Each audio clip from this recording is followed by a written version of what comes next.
Salam, hörmətli tamaşaçılar, hər vaxtınız xeyir olsun, əziz çarəsevərlər. Çarə efirdədir. Bugün ayın 20-sidir, dekabrın 20-sidir. Cəmisi 10-ca gün qalıb ili təhvil verməyə. Elə gözümüzü açıb yumanacan il gəlir, qutarır. Bir deyirsən ki, bir il təhvil olur. Təzədən yenə də elə bir deyir ki, yanvar gəldi, ay nə yaxşı, yeni il filan zat. Bir deyir, yeni il o dəqiqə köhnəlir. Elə insan da elədir. İnsan da elədir. Bir deyirsən ki, balaca bir körpəsən, bir deyirsən ki, yaşlanmışsan, qocalmışsan və s. Amma bütün bu halların hamısı heç də ona dəlalət eləmir ki, biz əhvalımızı korlamalıyıq, biz özümüzü sağlam saxlamamalıyıq. O mənada hamınızı dəvət eləyirəm. Öz canınıza yaxşı baxın və çarəyə də yaxşı-yaxşı baxın.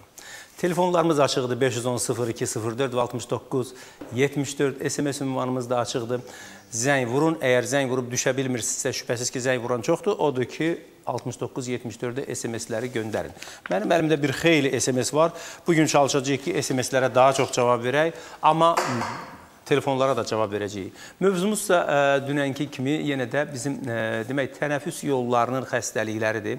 Bu tənəffüs yolları deyəndə burada çox demək, orqanlar bura daxil olur, bronxlardır, elə qlandadır, yəni badamcıqlardır, sonra ağciyərin özüdür, ta qarın boşluğunda plevraya qədər bunlar hamısı tənəffüs yollarına aiddir. Ona görə də bu barədə hansı bir probleminiz varsa, biz bu barədə sual verməyə və suallarınıza cavab verməyə hazırıq. Odur ki, buyurun suallarınızı ünvanlayın. Qaldı ki, elə əsrimizin bir nömrəli problemi bugün hepatitlər filanlar olduğu halda və vərəmin güya biz yox etdiyimiz halda, amma bugün vərəm də aktuallaşıb və sözün düzü elə bir aktual səviyyəyə çıxıb ki, mən hərdən təəccüb qalıram. İnsanlarla danışanda kompüterdən danışırıq, kosmosdan danışırıq, amma adı vərəm haqqında bilgimizin olmamasına çox təəccüb qalıram. Məsələn, çox xəstələrlə görüşəndə görürəm ki, hara gəldi tüpürür, necə gəldi hərəkət eləyir və hətta öz uşaqlarına belə, çox belə biganədir. Əslində qalan biganə deyil, sadəcə olaraq biliksizliyindən belə yanaşmalar olur.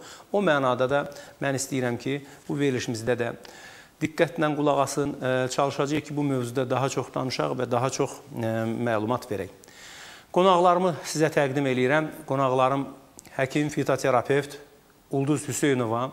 Mən Ulduz xanım haqqında balaca bir məlumat verim. Çünki 5 SMS-in içində hər birində deyirsiniz ki, Ulduz xanımla görüşmək istəyirik, Ulduz xanımla görüşmək istəyirik, Ulduz xanım harada oturur, Ulduz xanıma necə zəng vuraq? Çox qəribədir. Mən hərdən elə başa düşürəm ki, mən bir başqa dildə danışıram. Mən neçə gündə deyirəm ki, Ulduz xanım Bənövşə Yaşıl Aptekinin müdirəsidir.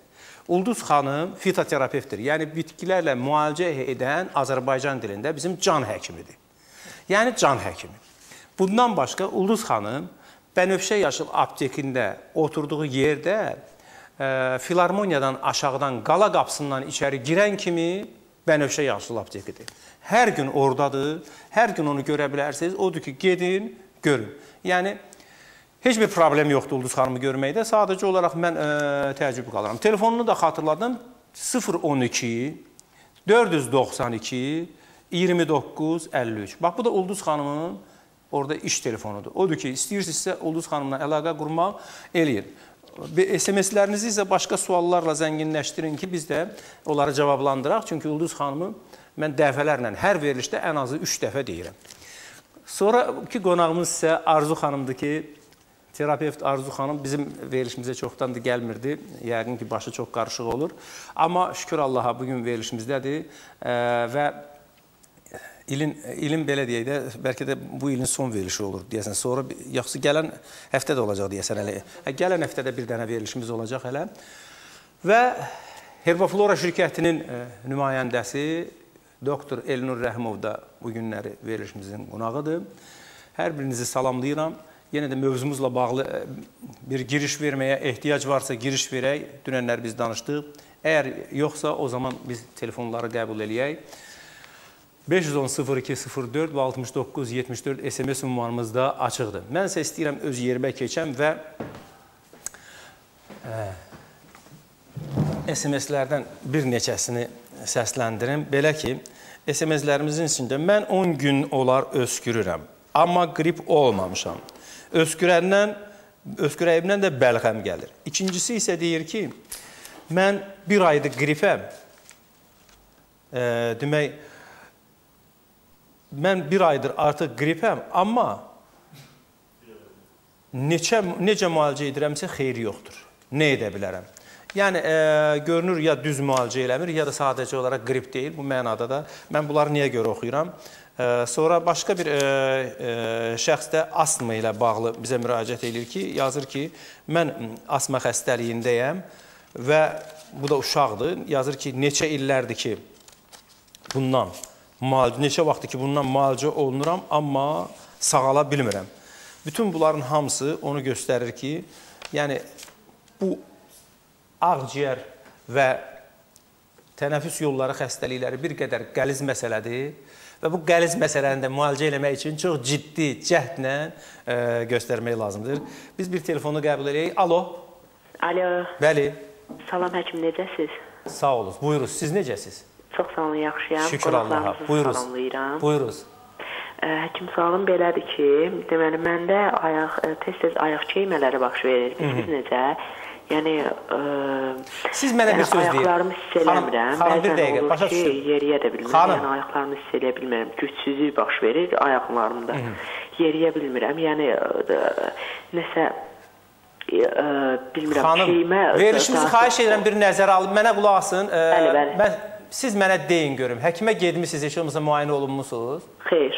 Olunmamışsınız? Xeyr. Çanaq orqanlarını yoxlatdırmışsınız? Xeyr. Yox, yoxlatdırmamışsınız. Bax, sadəcə olaraq sizdə ayaq ağrısı var, siz də bilmirsiniz bu nədəndir, keymələr olur. Vəssalam, belə? Xeyr, belə deyil. Siz necə? Yəni, ayağımı hiss eləmirəm. Yaxşı, yəni, keymə olmur. Çox keymə olmur deməli, amma ayağımı hiss eləmirəm. Yəni, ayağımda nəsə gücsüzlük baş verir. Təşəkkür edirəm, çox sağ olun. Çox sağ olun, təşəkkür edirəm, çox sağ olun. Yəni, təkrar sözləri biz başa düşdük sizi, amma siz istəyirsiniz ki, bizim vaxtımızı alasınız. Mən məsləhət görərdim ki, siz bir neçə müalicə və müayinə üsuluna müraciət eləsiniz. Məsələn, birinci növbədə Arzu xanım dedi indi, şəkəri yoxlatdırın. İkinci isə, heç olmasa bir gedin damarları da yoxlatdırın. Sonra aşağı çanaq orqanlarını yoxlatdırın ki, nə var, nə yoxdur. Fəqərə sütununun problemləri də ola bilir bəzən. Fəqərə sütununun problemləri ola bilir. Məsələn, sıxılmalar, sinir sıxılmaları və s. Ona görə də belə buradan sizə deyək ki, yəni fala baxma kimi olacaq. Fala baxma kimi olacaq ki, bu belədir, o elədir.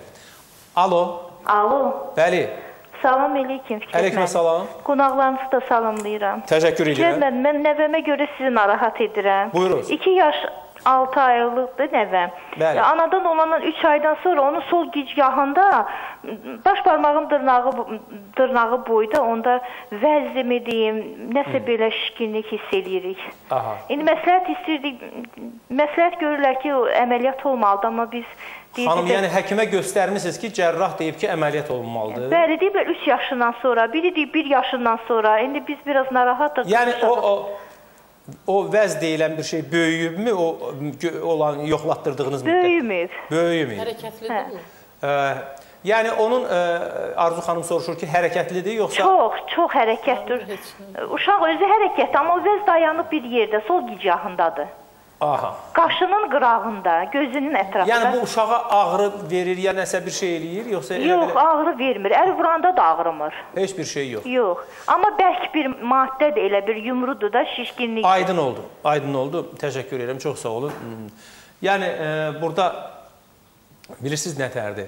Burada hələ tam məlum olmayan bir şeyi əməliyyat elətdirmək, əməliyyata getdirmək o qədər də məqbul bir iş deyil. Gözləmək lazımdır. Və bu da əgər artmırsa, böyümürsə, ola bilər ki, çəkilib getsin. Adicə lipoma ola bilər, ateroma ola bilər. Yəni, onu elə böyük bir qloballaşdırıb problem eləmək lazım deyil. Həm də uşaq yaşında cərrahə əməliyyatı. Təşəkkür edirəm. Alo. Hər vaxtın xeyir olsun. Aqibətiniz xeyir olsun. Firət müəllim, məndə belə bir problem var ki, payız girən kimi əlimdə, ayağımda, burnumun ucunda çox möhkəm soyuqluq əmələ gəlir. Demək olar ki, çala barmağım soyuq aparıb. 5 dərəcə istilikdə də bax, belə deyərdim ki, ayağım üşüyür. Yəni, üşümələr olur, ətraflar donma kimi belə, hətta istinin özündə də belə şeylər olmalıdır, yox? Sizdə... Bəli, tərləmə yoxdur ayağımda, onu da deyim ki, birdən deyirlər ki, tayırlayır, üşüyür, yox. Ayağım tərləmir. Siz heç müayinəyə də gedməmsiniz? Xeyr. Müayinəyə gedməmsiniz. Oldu, təşəkkür ederim. Təzyiqim aşağıdır, biz onu bilirəm. Aha, təşəkkür ederim, çox sağ olun. Sualınız var. Bilirsiniz, əvvəla yaşın həmişə, mən xəstələrdən bir xahişim var ki, həmişə zəng eləyəndə mütləq yaşlarını desinlər özlərinə. Çünki yaşın əhəmiyyəti çoxdur. Ola bilər ki, biz bayaqki xanım da bu keymi ilə əlaqədar olaraq müraciət edəndə birinci növbədə şəkəri kənarlaşdırmaq lazımdır ki, o xəstədə şəkər yoxdur. İkincisi, qeyd elədi ki, xəstə bunda təzyiq aşağı olur. Təzyiq aşağı olanda bəzən qalxana bənzər vəzinin hipofunksiyası vaxtı, əgər qalxana bənzər vəzində hipofunksiya varsa, bunlar belə xəstələrdə də belə ətrafların biraz keyləşməsi, soyuması, biraz belə bu əlamətlər olur. Bu adicə mikrosirkulyasiyanın pozulması ilə də əlaqədar ola bilər. Yəni ətraflarda damarların biraz o qidalanmanın zəif olması ilə əlaqədar ola bilər. Sonra digər xəstənin yaşını bilmədiyimiz üçün müəyyən yaşla əlaqədar olan proseslər ola bilər və eyni zamanda siz fikir verdiniz payız aylarında, yəni hava soyuyanda və hemoqlobin aşağı olan xəstələrdə adətən belə hallar biz müşahidə edirik. Bu o demək deyil ki, bu xəstəliklərin hansısa bu insanda var. Sadəcə olaraq bu manipulyasiyalardan, bu müayinələrdən keçsinlər, ondan sonra müəyyən bir nəticəyə gəlmək olur. Burada bir çox səbəblər ola bilər. Yəni o səbəbini də bilmədən orada nəsə müalicə təyin eləmək düzgün olmazdı. Təşəkkür ederim, çox sağ olun. Alo. Alo. Bəli. Salam. Aleyküm salam. Bağışlayın, narahat eləyirdim, qonaqlarınızı da salamlayıram. Eləyin narahat, buyuruz, eşidirik sizi. Çox sağ olun, minnətdaram. Mən hardasa 4 aydır ödümdən əməliyyat olunmuşam. Mənim ödümü götürüblər, yəni 35 yaşım var. Sadəcə olaraq, indi son günlərdə düz özümü belə gözləyirəm, amma son günlərdə yenə də səhərlər yerimdən qalxanda belə ağzımda yenə də acılıq hissi olur, dilimin üzərində belə ağartılar olur. Düzdür, hələlik həkimimə gedməmişəm. Bundan sadəcə olaraq narahat edim ki, mənə yəni nə olub? Yəni ödüm yoxdur, soyuq dəyirmi?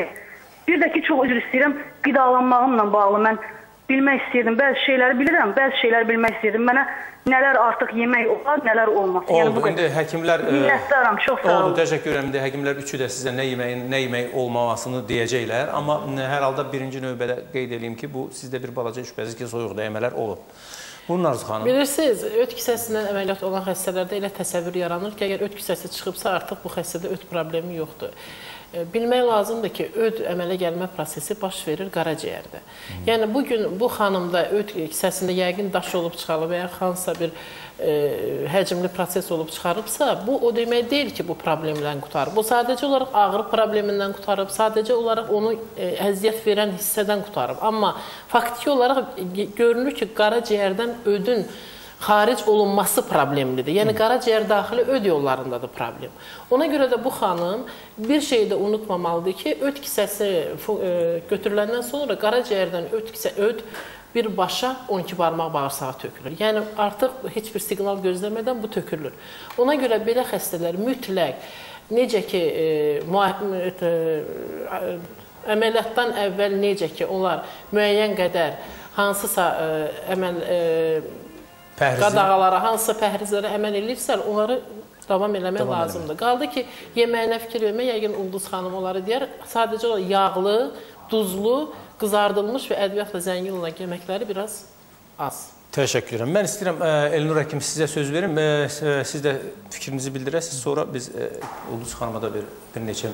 Ümumiyyətlə, öd kisəsi kəsilib götürülməsi zamanı, yəni onu əməliyyat edən cərrah pəhriz qaydası verməlidir. Ümumiyyətlə, həmçinin bir ay sonra, xolestektomiyadan bir ay sonra bu problemlər yarana bilər. Bu problemlər, yəni ümumi orqanizm problemi. Hətta adamın köklüyündən, arıqlığından asılı olaraq da bir qədər pəhrizlərin də fərqi olmalıdır. Yəni, belə risk faktoruna baxanda öd kisəsinin daşı daha çox kimdə olur? Qadınlarda. Piylənmə faktoru kimlərdə çoxdur? Qadınlarda və qəbizlik. Çünki onların öd kisəsi, yəni anadan gəlmə, belə deyək, risk faktoru olaraq problemli orqan sayılır. Və Arzu xanım qeyd elədiyi kimi, yəni öd kisəsini götürməklə də öd problemindən azad olunmur. Burada hətta artır. Çünki gündəlik ödün miqdarı ləng ifraz olmamalıdır. Yəni sekresiya artmalıdır. Buna məsələn xolesekretik bitkilər verirlər. Ödün öz hərəkətliliyini və də sekresiyasını artıra bilsin. Qaraciyər daxili öd durğunluğu xəstəliyidir indi xanımda. Yəni o dilində olan acım məsələsi, sonra yerli ağrılar da verə bilər. Bu zaman yenə də qeyd edərdim ki, xolekinetik, xolesekretik təsirə malik olan bitkilərdən, məsələn, herbaflorada istehsal olunan teoxalin çayından, hepanat siropundan istifadə edə bilər. Teoxalin çayını yeməkdən əvvəl, hepanat siropunu isə yeməkdən sonra istifadə edə bilər. O ki, qaldı qidalanmaya görə öd kisəsi kəsilib götürən xəstələr ilk növbədə piylənməyə meyilli olurlar. Ona görə onlar piylənmənin qarşısını almalıdır. İkincisi, öd kisəsi kəsilib götürən xəstələrdə qəbizliyə meyilli olur. Onu aradan götürməlidirlər. Həmçinin qaraciyər daxili öd yollarından axan ödün öz bağırsaqlarda olan fermentləri aktivləşməsinə şərait yaratmaq lazımdır. Adətən onlar yəni konservantlardan, sonra rəngləyicilər qatılmış məhsullardan istifadə eləməməlidirlər. Daha çox öd kisəsi xaric olmuş xəstələrə tərəvəzlərdən istifadə etmək məsləhət görülür. Sonra onlar adətən yeməklərində zeytun yağından istifadə eləməlidirlər. Belə qeyd eləyək ki, yəni ümumiyyətlə axacağı olan orqanlar daşlaşmağa və qatlaşmağa meyillidir. Ona görə axacağı olan orqanın axarını düzəltmək lazımdır. Buna görə də qatı qidalardan uzaq olmaq lazımdır. Yağı həmişə misal göstərir, amma ən çox da yağ yeyilir və bu kimi bəzi pəhrizlərdə, yəni pəhrizi uzatmaq olar. Mən geniş danışmaq istəmirəm. Çünki pəhrizlər rubrikası var Herbafloranın saytında. Orada girib baxa bilərlər. Pəhrizlər rubrikasında öd kisəsi xaric olmuş xəstələr necə qidalanmalıdır, nəyə riayət eləməlidir, ona əməl edə bilərlər. Elnur həkim, yalnız bir sual verim ki, bu belə xəstələr, məsələn, Herbaflora şirkətinin 2 çayı var, Hepartea var, bir də... Mən qeyd elədim, yəni teoxalini səhər, günorta, axşam, ac qarına teoxalin mütləq istifadə olmalıdır. Bir də hər dəfə mən teoxalindən deyirəm ki, 35 yaşın keçmiş istənilən qadın səhər bir dəfə profilaktik olaraq bir paketdən teoxalin istifadə eləsin. Yenə deyirəm, o heç olmasa ödün axmasına kömək eləyə bilsin. Bir də yanaşı olaraq müalicəyə bu xanımda teoxalinlə yanaşı yeməkdən sonra hepanat siropu da istifadə eləmək olar. Təşəkkür edirəm, çox sağ olun. Ulduz xanım, buyurun. Bəli, yəni yetərincə yaxşı məlumat verildi. Yəni xanım nəzərə alsın ki, o əməliyyat oldu, bu da demək deyil, xəstəlikdən qurtardı. Mütləq gedib təzədən yenidən qaraciyərini yoxlatmalıdır və qaraciyər daxili öd yollarında durğunluğu götürmək üçün məsləhət görərdim xanım istifadə etsin. Kasını dəmləməsi, demək bir xörək qaşığı kasını bitkisi götürür, bir xörək qaşığı qaraqınıq bitkisi götürür və nanə, istiotlu nanə, bir xörək qaşığı bu 3 bitkini dəmləyir, gündə 3 dəfə daxilə qəbul edir. Bir 20 gün müddətində bundan istifadə etsin. O, həmin qaraciyər daxili öd yollarındakı durğunluğu götürəcəkdir.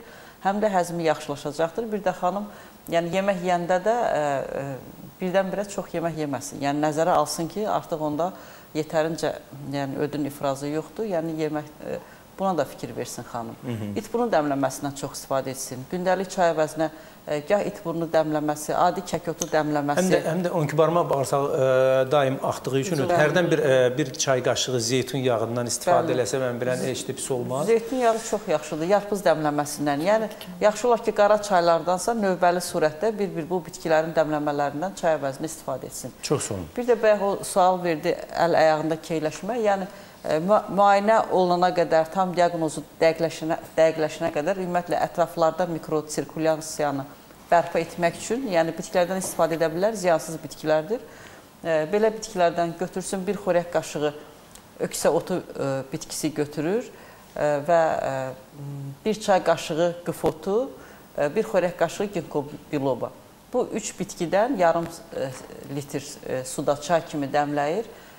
Gündə 3 dəfə, çox yox, 3də 1 stəkan qəbul etsin, yəni bir 20 gün müddətində yaxşı təsir edəcəkdir. Təşəkkür edirəm. Həmçinin də məsləhət görərdim ki, o adam təzyiqi aşağıdır, təzyiqini qaldıracaq, o yalnız tutaq ki, kofedən filandan istifadə eləməklə deyil, məsələn, təzyiqini qaldıracaq şeylər də yesin. Bunların içərisində, məsələn, baxmayaraq ki, çuğundur qan artır, məsələn, çuğundur salatlarından istifadə eləsin, sonra, məsələn, yaxşı olardı ki, it burnunu, məsələn, istifadə eləməsin. Müəyyən şeylər var, turş şeylər var ki, bunlar təzyiqə, məsələn, kəkilotundan istifadə eləməsin.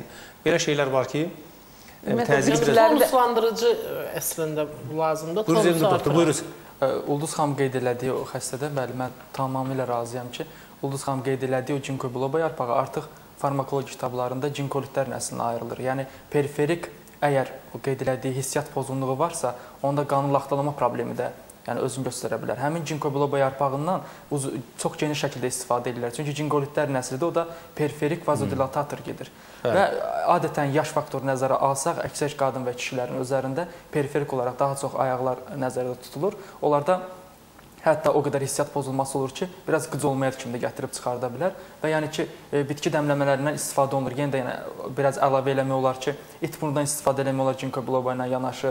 Sonra yapon saforasından istifadə etmək olar ki, damar divarını möhkəmləndirə bilsin. Çünki özümüz bilirik ki, onun tərkibində rutin var. Ümumiyyətlə, daha çox durlaşdırıcılardan istifadə eləməlidir. Yəni çayında limon istifadə eləmək məsləhətdir. Yaxşı olar ki, dəmləməyə hər dəfə bir çay qaşığı bal əlavə etsin, elə etsin. Çünki onda təzyiq aşağı var. Həmin bitkilər az da olsa təzyiqi sala bilər. Doşabından, balından, belə şeylərdən ona görə balla qəbul etsin o bitkilər. Təşəkkür edirəm. Amma Ulduz xanım, sizə bir sualım da olacaq. Bu asma ilə, bax, bayaqları oxuduğum SMS ilə bağlı. Məsələn, yazır ki, mənim 26 yaşım var, bronxolitiv astmam var. Sonra müalicə etmişəm, xeyri olmur. Hansı bitkilərdən müalicə vasitəsi kimi istifadə eləyim? Yəni, bu insan dərmandan onsuz da istifadə edir. Sadəcə olaraq bitkilərdən də dəmləmə kimi istifadə etmək istəyir. Buyuruz. Bəli, bitkilərdən istifadə edə bilər. Amma nəzərlərinə çatdırım ki, yəni bronxitli xəstələr ümumiyyətlə kitabda yazılıb, hansı ki, yəni bəlğəm gətiricidir, bronxitlərdə istifadə olunur. Onların hamısını istifadə edə bilər. Amma kimdə asma var, yəni bronxial asma, onlar biraz ehtiyatlı olmalıdır. Nəyə görə? Çünki bilirik ki, elə asmalar da bünövrəsi bronxitdən sonra yaranan bir xəstəlikdir. Sadəcə olaraq orada bəzən allergik komponentlər qoşulandan sonra bunlar çevrilə bilir asmalara, bəzən nevrogen mənşəli də ola bilər. Yəni, bunu nəzərə alaraq onlar hər bitkidən istifadə etməsinlər. Bəzi bitkilər var ki, bronxlar üçün çox əla bitkidir, iltihabı götürür. Amma haradasa onların tərkibində elə maddələr var ki, azca da olsa büzücü maddələr var və büzücü maddələr elə də geniş şəkildə məlumat verilmir. Onlarda, məsələn, onlar gəlirlər bəzən şikayətə ki, bu yığımı mən qəbul etdim, amma mən boğuldum. Biz onun tərkibinə baxanda bilirik bu hansı bitkinin təsirindən orada. Yəni, ehtiyatlı olsunlar. Yaxşı olar ki, onlar fərdi yığımlardan istifadə etsinlər. Yəni, elə bitkilərdən ki, həm allergen götürsün, həm əsəblərə qarşı olsun, həm də qəti onlarda büzüşdürücü maddələr olmasın. Belə yığımlardan istifadə etsinlər. Məsələn, dəvə-dabanı sırf belə bitkilərdəndir ki, bütün asma xəstələri dəvə-dabandan istifadə edə bilərlər. Biyanın köklərindən istifadə edə bilərlər. Amma haradasa biyanın kökləri də biz təcrübəmizdə görmüşük ki, bəzən bəzi asmalara verə bilir. Yəni, bunu nəzərə alaraq, yəni, mənim belə bir bitki yığımı var, fitobronx, nömrə 2. Nömrə 1 ümumiyyətlə bütün bronxitlərə gedir. Amma nömrə 2 elə xüsusi olaraq asma xəstələrinə görə nəzərdə tutulmuşdur. Burada həm sinir sisteminə təsir edən bitki var, yəni göyümçək adlanan bitki var. Bu ümumiyyətlə uzunsov beyində tənəffüs mərkəzinə təsir edən bir bitkidir. Yəni sedativ təsir edir, sakitləşdirir. Eyni zamanda burada iltihaba qarşı, allergiya qarşı bitkilər vardır. Ona görə çox qəşəng kömək edir. Yəni, məsləhət görərdim, gəlib bu bitkidən qəbul etsin, lap 1 ay, 2 ay fasilələrlə qəbul etsin. Müəyyən vaxtdan sonra o görəcək, yəni onda görəcək allergiya da azalır, boğulmalar da azalır, yaxşı nəticə verir. Təşəkkür edirəm, çox sağ olun. Elə Ulduz xanımın dediyi o bitkilərin hər birindən, məsələn, gül xətminin kökləridir, dəvə-dabanıdır, sonra andızdır. Bunlardan burada bir də SMS var. Mən 10 gündə olaraq öskürürəm, amma qrip olmamışam, öskürəmdən də bəlğəm gəlir. Həmən adamlar da, yəni kimdə ki belə bir simptomlar var, onlar da dediyimiz bitkilərdən istifadə edə bilər, bəlğəm gətirici kimi və yaxud da ki, Herbaflora şirkətinin xüsusi öskürək əleyhinə bronxanat yığıntısı var, bundan alıb içə bilərlər. Biz sizə qısa reklam fasiləsinə ayırırıq, reklamlardan sonra bir yerdə olacağıq. Bizdən ayrılmayın.